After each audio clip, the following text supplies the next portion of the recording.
ఒక దేశం సంపన్నమయ్యేంత బంగారం సముద్ర గర్భంలో మునిగిపోయింది. ఈ బంగారం విషయంలో కొన్ని దేశాలు ఫైట్ చేసుకుంటున్నాయి. అసలు ఏంటా కదా? ఎక్కడిది ఆ బంగారం?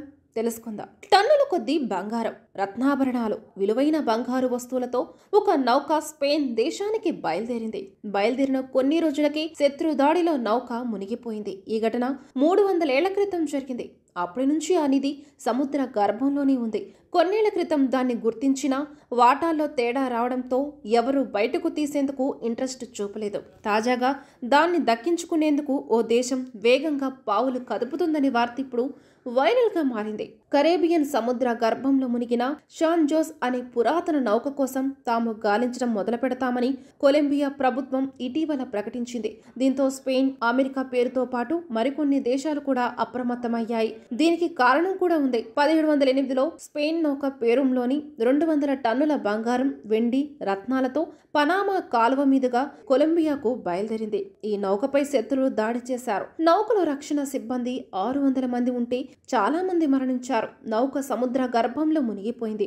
కొందరు సురక్షితంగా బయటపడ్డారు. ఆ సంపద మొత్తం నాటి నుంచి సముద్రంలోని 600 మీటర్ల లోతున ఉన్న శిథిలాల కిందే ఉండిపోయింది. దీనికి ఉన్న 64 భారీ రాగి తుపాకులు కూడా అక్కడే ఉన్నాయి. ఈ నౌక మీద దాడి సమయంలో మరో నౌకపై కూడా దాడి జరిగింది. అయితే ఆ నౌక దాడి నుంచి తప్పించుకుని వెళ్లిపోయింది. కొలంబియా ప్రభుత్వం మునిగిపోయిన ఓడపై పరిశోధన మొదలుపెట్టినట్లు ప్రకటించింది. దీనిలో భాగంగా the Colombian institute of anthropology and history సంస్థ ప్రత్యేక రిమోట్ సెన్సర్లను వాడి నౌకను ఫోటోగ్రఫీ చేయాలని అనుకుంది. దీని ఆధారంగా పరిశోధన కొనసాగుతోందని పేర్కొంది. ఈ పూర్తి సమాచారం తర్వాత నౌక నుంచి పురాతన వస్తువులు, సంపద వెలికి తీస్తామని ప్రకటించింది.